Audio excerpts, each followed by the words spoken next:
Ça c'est un jouet très populaire ou ka jouer presque n'importe côté. Parents souvent jouer li pendant y ap tan nan li ou soit nan bis et puis professeur yo utiliser li pendant transition yo et puis les élèves yo chita en sec. Pour jouer, tout ça ou besoin faire c'est qu'un men ou derrière dos et puis chanter numéro 1 2 3. Combien douette ou ouais? Après ça, montrer une quantité douette et puis tant pour ti moun nan di ou combien li ouais. Qui donc, si moi montrer 3 douettes comme ça, yo ka connaître ces 3 tout de suite ou bien yo ka besoin compter douette yo. 1 2 3. Ou soit yo ka commencer compter dans 1 mais après yo ka recommencer compter dans l'autre main dans 1 2. Nan ka ça ou ka aider yo ouais que nous ka continuer compter à travers tous des mains yo. 1 2 3. Yon fois yo joine bon numéro a, mettez main ou derrière dos et puis jouez encore. Numéro 1 2 3. Combien douette ouais? 5? Oui, gen 5 douettes. Et puis si nous te getan joué plusieurs fois déjà, moi ka mande, kounya, est-ce qu'on ka montre moi 5 yon l'autre façon? Ça aide ti moun yo reconnaître que gen en pile façon pour faire 5.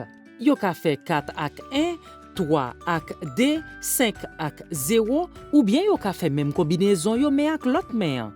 Jouet numéro 1 2 3, bay ti moun yo en pile pratique nan compter. Reconnaître numéro immédiatement, yon compétence yo relé civitisation et puis ça aide yo reconnaître que yon ka composer nombre yo différentes façons, ça qui aide préparer yo pita pour addition ak soustraction. Contrairement à ça qui t'est enseigné avant, recherche yo montre que utiliser douette ou dans mathématiques aide développer yon sens pi poussé dans nombre.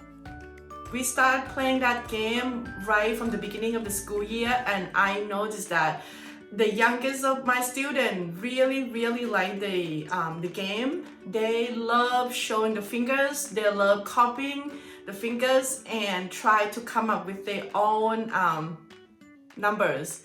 I have seen a lot of joy and the math concept that come with it without even have to tell them, oh, we are learning math. They're just having fun playing the game while learning very important concept of math.